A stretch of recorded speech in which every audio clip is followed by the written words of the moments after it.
And what an absolute pleasure it is to be opening. It's the second event of the third edition of the Giving Life to Death Festival. And in Spanish, we say dando vida a la muerte. So I'm delighted to welcome you all to this day. And this is the day where we will be joined by our very first guest, Jane Duncan Rogers, all the way from Scotland. Hello, Jane. Hello, lovely to be here. Thank you for joining us, Jane, because what's interesting about the guests that we've chosen is that through some kind of not very wanted experience, but often we find that that experience that we didn't really want to receive becomes the most incredible gift for growth. So you started your company, Before I Go Solutions, in 2007 after your husband died, because you had discovered how important planning in advance for a good end of life is. So perhaps you could just tell us a little bit about, you know, the before Jane and the Jane now, and we'll talk about your Before I Go Solutions, big, as we call it, after that. So please, Jane. That's fine. Thank you very much. Yes. So just to say that Before I Go Solutions was founded in 2017, not 2007. So it was a little bit, it's okay. That's okay. But up until 2010, I had been working and for many years in the personal development field. I had trained with Louise Hay. I had done lots of work with You Can Heal Your Life study groups. I had written books, and this is all before the internet. And in 2010, I had morphed into doing coaching, life coaching and small business coaching. And then my husband got cancer, a diagnosis of stomach cancer out of the blue. So this stopped us in our tracks, as it does. And we had to reevaluate things. It appeared that he had a relatively good diagnosis, a prognosis, if the operation that he had to have was successful, but it wasn't successful. And so we had about 8 months of what turned out to be a last year, knowing that he was going to be dying. And that last year was quite something. In fact, I would say, looking back in the 20 years of our marriage, that it was probably the most, the richest, even other than our first year. You know, usually the first year is pretty good. Because we were facing the end of everything that we had. And in that time, I received an email from a friend saying, you need to get him to answer these questions. And the questions were things like, what kind of coffin do you want? How do you want your body dressed? And what are your passwords? Really hard hitting and in your face. And she had to send that email 3 times before we responded. Because I didn't want to do it. He didn't want to do it. But we did eventually sit down, and we actually had a really good morning addressing all these questions. Now, I know that sounds weird. The topic was his end of life, but actually we were creating a project together in a way, and we knew that it would really help me afterwards. So we did that. And then after he had died, a couple of years later, I published my story, Gifted by Grief. And it was I wrote about the questions in here, and that was the chapter that people wanted to know about.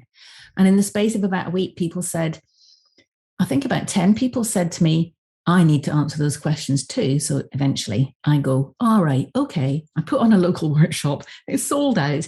And that was the very beginning of me doing this work, feeling guided, if you like, having discovered another gift. There were lots of gifts that came out of Philip's death, but this Before I Go Solutions is probably the biggest one. I would imagine, Jane,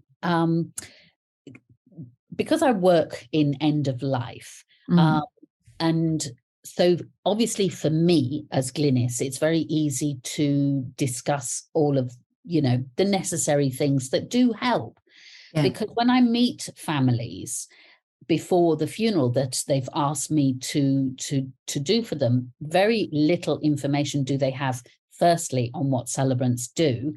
It's just that somebody has recommended me. So in that moment of shock and confusion and all of the other emotions that are just rising and rushing everywhere. Yeah. I get that the dying possibly don't really want to have those conversations. So at what point, I mean, and before I go solutions is brilliant because it's taking it from now. But you know, how did you feel when you didn't want to talk, when your friend sent you those 3 emails that she had to insist? What was stopping you? Because I can get it from the dying. I mean, that's just another little thing in life that they've got to attend to. And I think when you're dying, you want to attend to dying. So what was stopping you?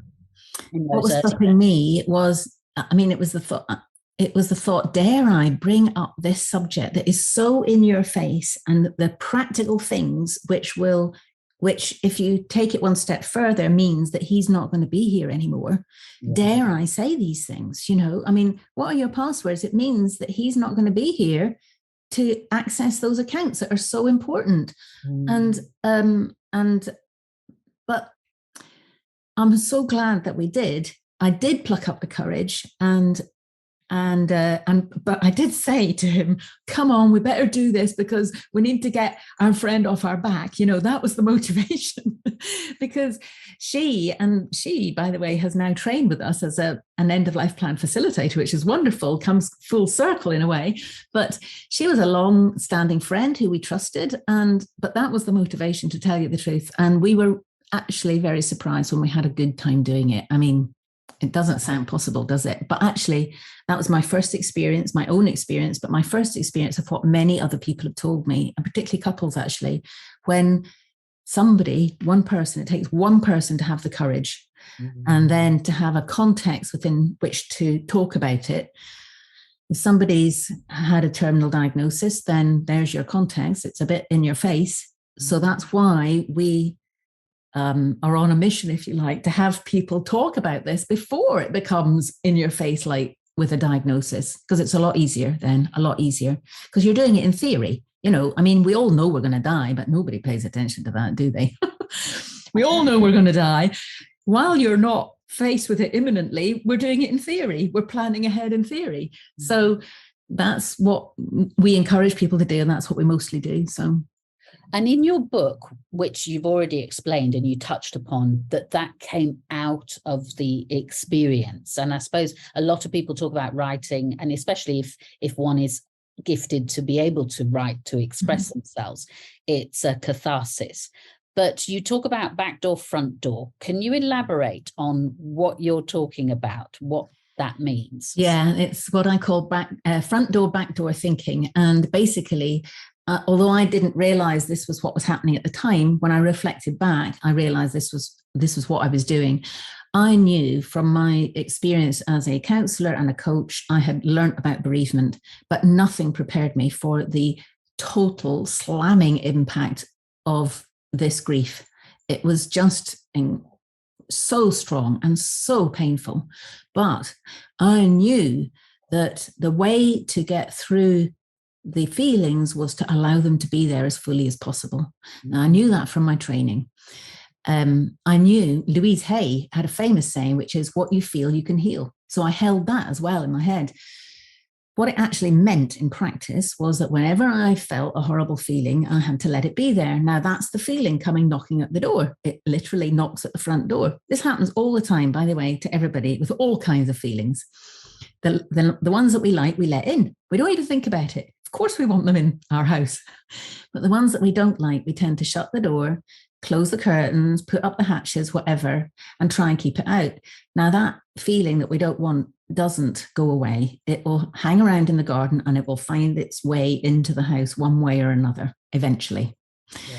So my way of thinking about this was that when the feeling comes that you don't want, you just accept that it's there. You open the door, the front door, you open the windows, you open the back door as well. That's really important because you want the feeling to come in, deliver whatever message it's got, and then easily go as well, which is what feelings do. They're always changing, as you might have noticed. So that takes courage though, because it feels horrible. And in Gifted by Grief I have been writing a blog about all this, and Philip had been writing a blog as well. So there are parts in there where I had to go back and I had to look at what I'd written in my journal. And I think the first time I did that was probably a year or maybe 15 months after he had died. And it was actually very good to do that, because I'd forgotten how painful it was. I had forgotten, but boy, was it painful. So talk to us about journaling, because it's fascinating that both of you took that time in the process of going through a diagnosis and then coming towards the realization that actually the success is not necessarily the unsuccessful, but how you're going to process. So give us some tips as listeners, what it is that you found for the journaling and how you know that it helps. Okay, so I've been journaling most of my life, from my 20s anyway. And so it's always been a go-to resource, if you like. Sometimes I have felt it's been my only friend. And when you're grieving, and I was grieving before Philip died as well, so I was processing all this kind of stuff that was going on. Of course, it's wonderful to be able to talk to friends, and maybe you even have a professional that you can talk to, but there's such a lot. It really helps to be able to just put it into what I consider to be a friend, which is my journal. Nobody else is going to look at it. That's not the point.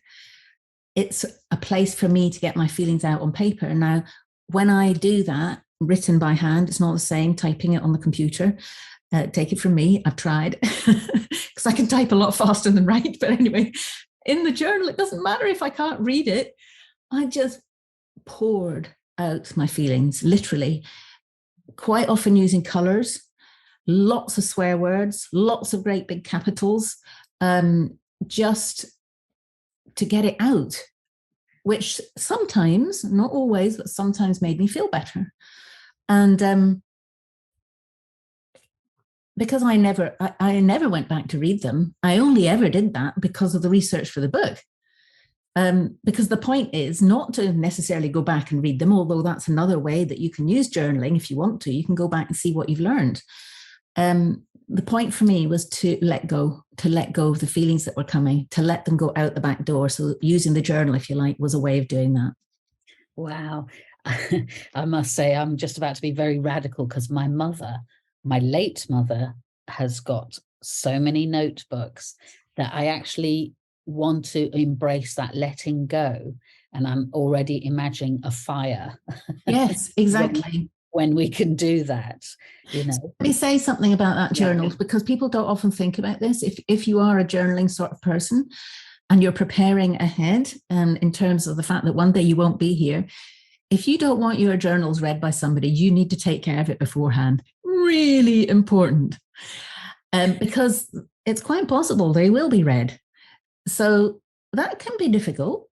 And you might only want to get rid of some of them, but it's something to really think about very consciously, because there might be stuff in there that is hurtful to people that was never intended to hurt them. It's just you getting your feelings out. Wow, good advice. And that, of course, brings me on to wondering that you had this experience, you wrote the book after the death of Philip, and then fast forward out of that book, you realized that this was the section that would be the foundation for Before I Go Solutions. What is it that people want to work on? Is it just the password words, or is it the funeral that people talk more about, or is it wills and legacies, or is it the before the power of attorney and the power of making decisions, the what do you call it in England, the living will? Yeah. Tell us about the Before I Go Solutions. What do you feel people really want to know more about in being prepared? Yeah, good question. Because there's a huge variety of answers, because some people already have their will done and feel fine, think they've got everything done, and that's wonderful, which of course, once they learn a bit more about what our actual end of life plan is they discover that actually there's a lot more to it than a will. But if you've got your will done, then you won't be interested in that. If you're happy with it, if it's up to date and everything, but I have to say most people are not in that position. So, however, we all as a society know that a will needs to be done, whether we've done it or not. So it's a very easy way to enter into this arena, if you like. Even a funeral, the fact that a funeral happens is a relatively easy way to enter into this. And especially if you have a context. Now, I talk about having the 3 C's in place for having a good death conversation. And the first one is you have to have courage. I've mentioned that already. One person has to have the courage to bring the topic up. But please don't try and bring the topic up without a context. Now, ideally, the context is not going to be, that somebody close to you is already in the process of dying, because you will be taking care of this earlier. But it could be, for example, the Queen in the UK has just died. That's given a context to everybody to talk about what they might want in their funeral. Now, she had a really good end of life plan done many years ago and kept up to date all the time, which she approved of. All that stuff that was in the funeral, she approved of it in the actual service. I've lost track of where I'm going with this. The 3 C's. 3 C's, thank you. The third, so the second C is the context. So you need a context. And it might be something as simple as I was thinking about Uncle Joe, who maybe died several years ago, the other day. He popped into my mind, and I remembered that he had a particular need for his funeral, and he really liked that song. And it made me think, what song am I going to have? That sort of thing. That's what I mean by context. And then the third C is considering it as what I call a death chat. So it doesn't have to be a heavy conversation. This is really important, because we tend to think that it's going to be morbid or somber or whatever, or, black clothes and all that. It doesn't have to be like that. Because when you're doing it, quotes, in theory, you're slightly distanced from it. You are looking ahead. There's something that will happen, but it's... you can be light about it, not lighthearted, but you can have a light conversation, which is this is how I relate to it and how all our facilitators relate to it as well. And it is absolutely possible. And, another thing here, I believe that many people deep down secretly would like to be able to talk about this easily, especially with the people that matter to them. I don't know how. So start with the 3 C's, you'll be going somewhere very well. and again, that is that putting it into context, just taking that first step is really going to help family members approach it, because we all hear the person, I don't want to talk about it. But then when they do start, they realize, well, actually, I do want that song at my funeral. I know. And so tell us about Before I Go solutions, because we know that this is an opportunity for people to actually be informed, get informed, and either take it further, because that's part of what Before I Go solutions offers. But tell us about the sort of general, what is it that you're out there to change in the world? Well, we have a big mission, which is to have end-of-life plans be as commonplace as birth plans. And I just imagine that, because birth plans, everybody knows about birth plans and don't even think about it unless you happen to be the one going to be giving birth, in which case you make a plan. If we had the same attitude towards the one thing that is going to happen to everybody, then that would be a very different world indeed, because we would be more at ease talking about this sort of thing. It would be a normal part of the conversation. We wouldn't talk about it all the time.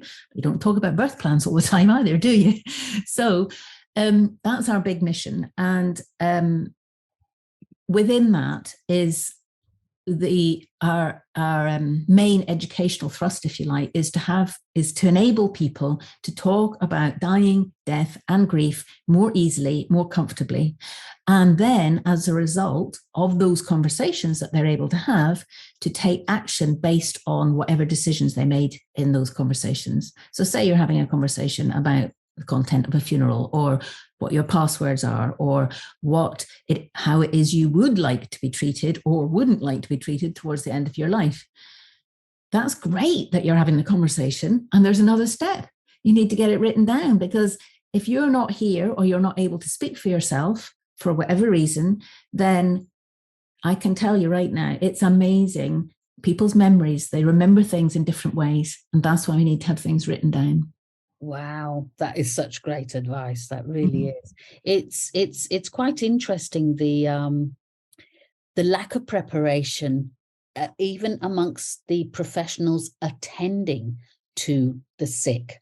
And if you're lucky to be in palliative care, then obviously the whole idea behind palliative care is a team approach. So somebody will be asking those questions, and even the end of life doula movement, that will be something that we will be touching upon. When people find you, why have they come to you? Have you seen the type that's coming to you? Why? Is it because they, like you, have found themselves suddenly nobody's wanting to talk and they're trying to discover how? Just tell us about that, please. Yeah, most people come now because we're emphasizing training to help people.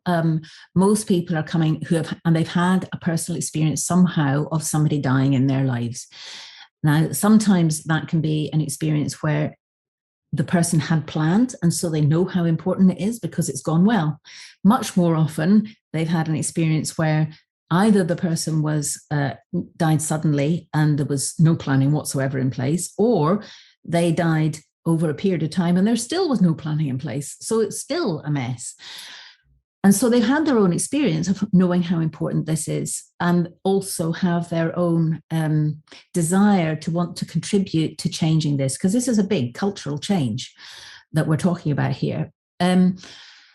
And often the people are, I think the one common thing, regardless of what they might be doing as a job or whatever, the one common thing is that they like helping others, that they want to be creating meaning in their own lives, but also meaning in other people's lives. And they feel like they're making a contribution. That sort of thing is really important. I don't think we can talk about anything to do with life and death without having those things in place, because it's meaningful work. It really is. And if you're doing your own end of life plan all by yourself, which of course we've discovered that not most people don't do that because they need somebody to talk it through with, you're giving a great gift to yourself as well as your family. I mean, I say it's the best possible gift you can give to yourself and your family. But I am a bit biased, let's face it.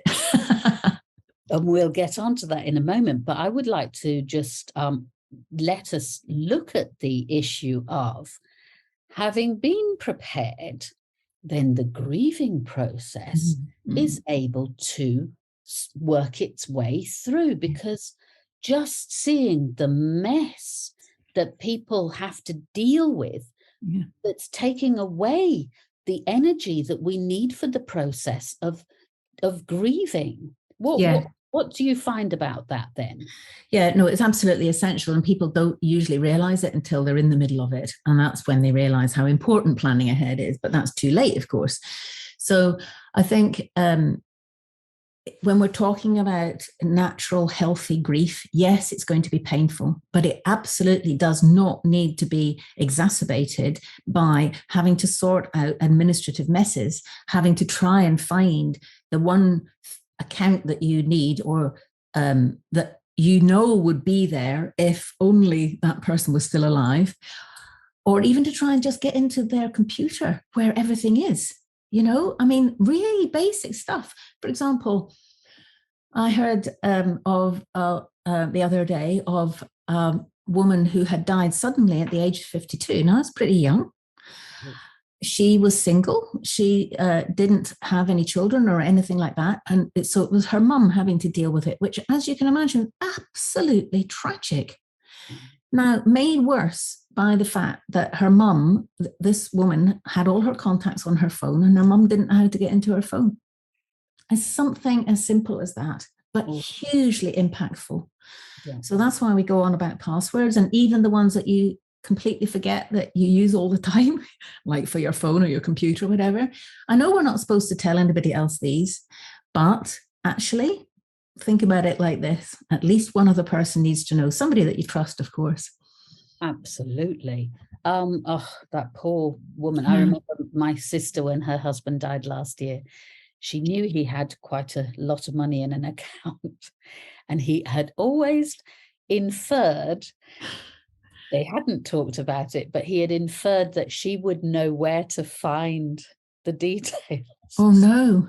And she didn't. We laughed a lot because, of course, she wanted to try and access that money, and it was impossible. Finally, months later, fast forward, she did. But it's that importance of having the conversations, not, inviting people. Look, nobody's being morbid here. Talking about death is not promoting death. It's not like divorce. Just because your friend got divorced doesn't mean to say we're all going to get divorced. No. It's allowing us to use energy in a very good way.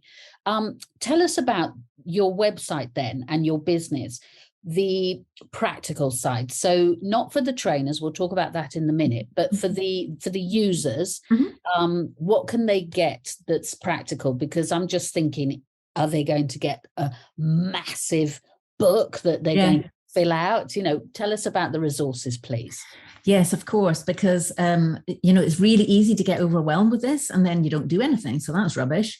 So the very first thing that I invite people to do is go to the beforeigosolutions.com, where you can take a free quiz, which lasts about 30 seconds. It's called How Prepared Are You? And you're going to get a tiny introduction into how prepared you are. Now, it's only yes or no answers. So you're going to find out very quickly be introduced, let's put it that way, to some of the things that you might need to take care of. I wrote another book, this one here, Before I Go, The Essential Guide to Creating an End-of-Life Plan. Now, a good end-of-life plan.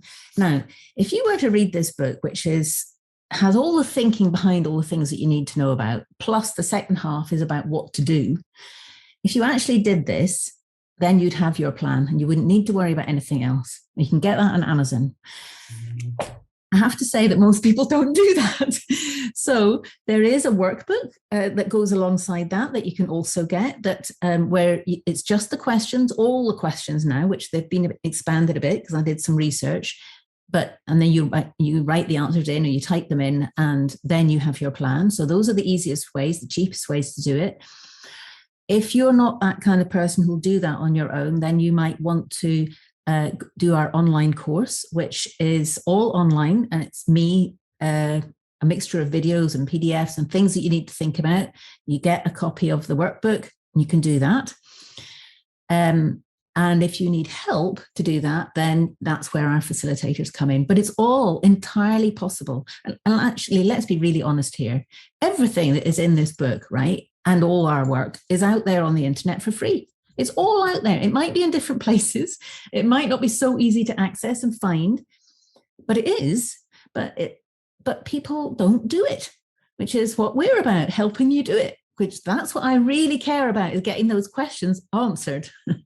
I'm very curious now as to know which is more popular, the before the advanced care decisions, that side of your work, or is it the funeral, or is it the whole passwords and those practicalities? Which is what people tend to want to know? I mean, are we as intelligent as we have the capacity to be, or are we only interested in the funeral? Yeah, well, I think the funeral is the thing that most people know about and may have thought about already, and think that is sorted if they sort that. So that that's probably the way that most people come towards us, either that or through thinking about a will, but not having done anything about it. What they don't know, though, is the other aspects that make up a plan, which is, as you said, the advanced directives, or the advanced healthcare decision, whatever it's called, which is the document that you make about the treatment that you don't want to have towards end of life if you can't speak for yourself. Now, that's really important because mostly people will get treated because that's what we've got in our Western culture. But people don't know about that. So once they know about it, that then becomes very fascinating. Similar with passwords, with the thought of secrets, any secrets that they might have, like the journals I mentioned earlier. As once they start to think about the things that you don't normally think about, those are the things that take priority for them to think through and get written down. And then there's another aspect as well, which is what I call the household stuff, which is not just your financial affairs, which again, most people would think about, but it is your stuff, literally your stuff. I mean, look around your room right now, you'll see loads of stuff. Who's going to get it? If you had died yesterday, what would happen to it all? Tell me about it. My late mother, dear Patricia, I would say to her, because she did 2 moves in the last decade. One just before our father died to downsize, and then to Mallorca to upsize. Right. And so there's still things in boxes. So for the past 5 years, I was saying, Mum, when you die, I will be the one having to. It doesn't matter. Yeah, I know. But the thing is, it does matter. It does matter because it's my energy now is caught up in how am I getting rid of all of that. I know. And also the person who is dying or who has already died hasn't appreciated how very difficult it is for those coming after to make the decisions, because they're grieving, remember, to make the decisions and to choose where the different stuff is going to go. Because I tell you, it will all go in a skip, or you will pay somebody to just come and clear the house. Now, that might be the way that you have to deal with it. But how do you know if you're going to you might easily miss something that is incredibly precious from your own childhood. So not great. No, not great at all. And that piece of furniture from my childhood that's at least I was getting lots of emotions out, which brings me to the question, because I would imagine that this whole process of what Before I Go Solutions is offering and inviting is actually clearing a lot of emotional baggage as well. Do you find that at all parts, not only the user that I'm calling it, but also, and tell us soon as well about the people who are coming to train to be Before I Go. So there's something about addressing the practical that allows the emotions to not necessarily even be felt or expressed, but to take a place that is okay. So I don't really understand how this works, because when I first started, I thought this is going to be a really emotional topic. People are going to be crying and they don't want to look at this and blah, blah, blah. It has not happened. Let me tell you, thousands of people now that we've worked with, it has not happened. There's something about having the structure of a plan that you just have to work through, that allows for you to do that, even about a very emotional topic, a potentially emotional topic.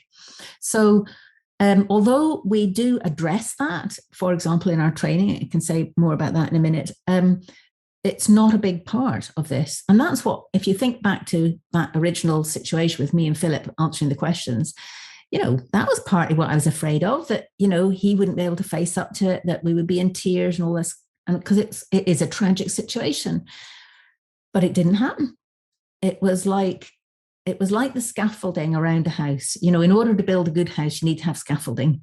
It was like the plan gives the scaffolding so that you can actually create the house in the middle. I seem to have a lot of houses analogies here, don't I? Well, there's a structure. It's called life. Yeah, that's right. So quickly tell us, Jane, because you do offer your course. Obviously, you're offering it in English, but who knows, you might be offering it in Spanish one day and adapting it to a slightly different market, because culturally and, you know, things will be a little bit different. But people that are coming because they're interested in taking forward the Before I Go solutions, tell us about that. What will they get? What do they need to know? And then where do they take it? Sure. So basically, being an end-of-life plan facilitator means that you get trained to help people take people through the process that we've talked about.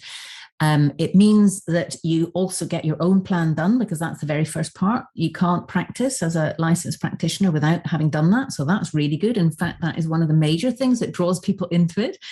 We then take you through the main aspects of this work that the facilitator needs to know about, so they can help somebody else do it, which is a different set of skills. Then we do, so we have the personal, the practical. Then part 3 is the practicing. So there's lots of practice goes on at that stage, where you're practicing working with groups and working with one-to-one with people. So there's quite a lot of coaching elements coming there.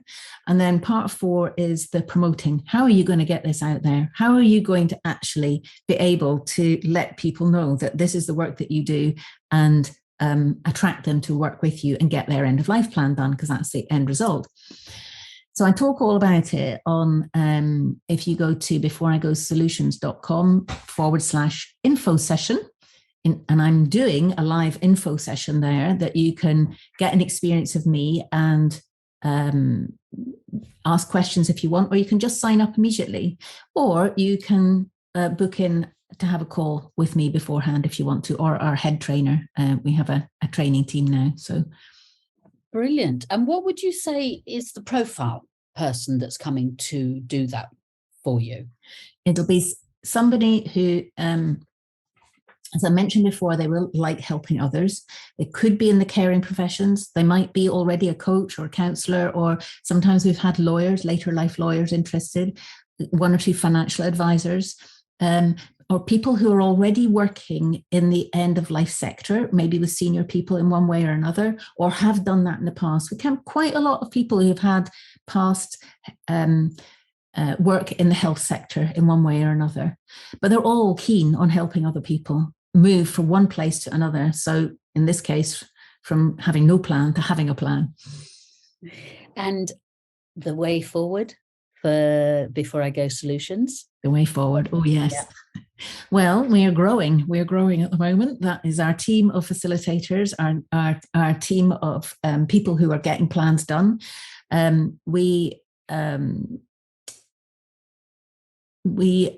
Yes, as I said, we envisage this world where end-of-life plans are as commonplace as birth plans. Now, we might not get there within the next 5 or even 10 years, but every meeting that we have, we start with that vision. We're holding to that vision, because I want to change this culture. And then that's my personal legacy. I don't have kids, so I'm not leaving behind that.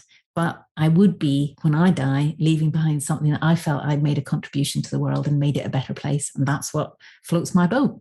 And also, in this particular way, Philip, my husband who died, he gets to do it too, still throughout his death. I mean, it's wonderful.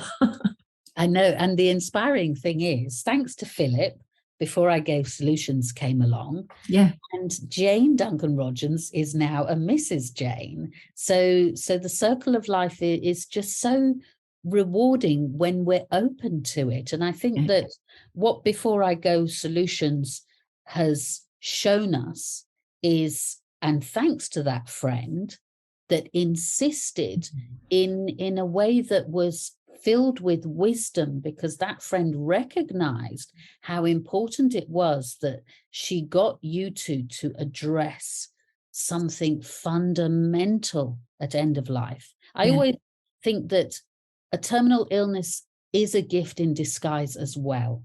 We don't want to die, any of us, that's obvious, but we're all going to die. And to have time, especially when we're supported by others, to do that. So I'm sure that you recognize that. I'm interested in, because one thing I did see in the Queen's funeral recently was that Britain is diverse, culturally diverse, ethnically diverse. You yourself are Scottish, and I know that celebrants in Scotland are able to do different than celebrants in England, Wales, and Northern Ireland. So obviously the Scottish have a different approach, and they're quite willing to explore the ways they do things. Culturally, have you discovered differences in certain communities on how we do death? Yes, there are, particularly in faith traditions or particular cultures. They will have a way of which they do it. Now, if somebody's doing an end-of-life plan in that, their challenge will be to actively choose to do it the way that that tradition says or not. Now, what we found, if you have a strong faith or if you have a strong culture that you belong to, that you probably want to do it, things their way. But there's still loads that need to be put in place beforehand. So the actual choices that you make might be determined by tradition or what you really care about in other areas of your life. But the planning still needs to happen. That the actual thinking through and clarity about what you want to have happen is still important. So, for example, in your Before I Go workbook, you might not put anything in under the funeral section other than, I want my funeral to be done exactly as a Jewish funeral is done, and this is what it is. And that's incredibly valuable information to somebody who might not otherwise know. Yeah, I find as a funeral celebrant, I find it quite distressing that people are full, because what you say about people with faith is so important, because I find that they will have something that they can hold on to. But the tendency now that I'm seeing is to forego the funeral ritual. Yeah. Now that is one of our pieces of education. So because I don't mind what people end up doing, but I do want them to make informed choices. So I think, for example, when my mum and dad died in the same week in 2018. So we had a joint funeral, and my brother and I decided that we would hold it in the crematorium, and they had a plan. Everything was organized. So this is what we did. Now, this is how I discovered the real value of a celebrant, because although it was wonderful holding the ceremony and all the rest of it, and we enjoyed doing it, I realized in the middle of it that I wasn't actually able to participate as a griever, if you like, a mourner. So I consoled myself with the thought that the crematorium was recording the whole thing, but the crematorium made a mistake and the recording was never made. So that's gone forever. So I've got my experience of having held my mum and dad's funeral, but I haven't had the experience of attending it. So that's the sort of thing that people need to think about in advance to make a conscious decision about. It doesn't matter one way or another what you choose, but it matters that you know what you're choosing, if you see what I mean. Absolutely. And yes, because what I hear is that, oh, I won't want a funeral. And I always respond with, yes, but the funeral's not for you. No, that's right. That's what I see where the issue lies, is taking literally what somebody used to say, rather than, like you say, making informed choices. That's right. That's right. Yeah. And also, I'm just thinking another thing, because my uncle died a couple of years ago as well. I was his executor, and he said it was quite clear he did not want a funeral. Now, I felt I had to honor his wishes, but the distress of his friends and not being able to come together and honor this person was strong. That was very hard for me to do, to say that there's not going to be one, but I felt I needed to do that, and I knew why he had said it and all the rest of it. But so I think it's really important to mark the occasion in some way. It doesn't have to be a full-blown funeral, it could just be that you gather together with some friends or family but even one other person in the pub and toast that person, but to do that consciously, I think that's very important. Definitely. And Jane, we're coming to the end of this wonderful, we could carry on because there's just so many layers to your story, your experience, being an impulse to create a service, and then within that service, all of the different aspects. I mean, we could be here forever, but we're not going to be here forever because we've got a whole busy afternoon lined up with more events and the rest of the festival. But we have our motto of the festival. The festival is giving life to death, dando vida a la muerte. And we have a motto which is porque la muerte importa, because death matters. So what does that bring up for you? For me, it's like, well, I could say because life matters, because life and death are together. We cannot have one without the other, although we behave as if we can. And therefore, it's all incredibly important, and each needs to have the same weight. And funnily enough, when you face the end, it actually brings you more to life. Beautiful. So thank you so much, Jane Duncan Rogers, for joining us today at our first event, international event of the Giving Life to Death Festival. And you can find Jane, listeners, you can see everything that they have to offer on the website, beforeigosolutions.com. Get informed. If you're in the UK, you cannot go wrong today or whenever you're watching this without having a thought on what are you going to do before you go and before you leave anybody behind, if they actually know what it is you want to do before you go. And don't forget that, Jane, just show us your 2 books again so people can see the 2 books. So you can grab these, Gifted by Grief and Before I Go, and both of them are going to be a great read whilst you figure out what to do. So thank you, Jane. Thank you. And to everybody else with us today, we shall be enjoying our first conference of the festival with Taira Velasco. And again, it will be looking at the similarities here, obviously set in Spain, on what it is that we need to be thinking about at the end of life and how we can be, making advanced care decisions and all of that includes. So the rest of the festival, you can find out more information in the link below, because there's wonderful events lined up. We are enjoying death cafes every day during the festival, online death cafes for all the different groups that perhaps could enjoy and appreciate a death cafe. So there's death cafe for kids with their carers, guardians. There's death cafe for young people. There's death cafe for animal lovers. There's death cafes for professionals working in the funeral and the health sectors. And there's also specific death cafes for survivors of death by accident, death by suicide, and all other deaths that came as a shock. So Jane, thank you so much for joining us.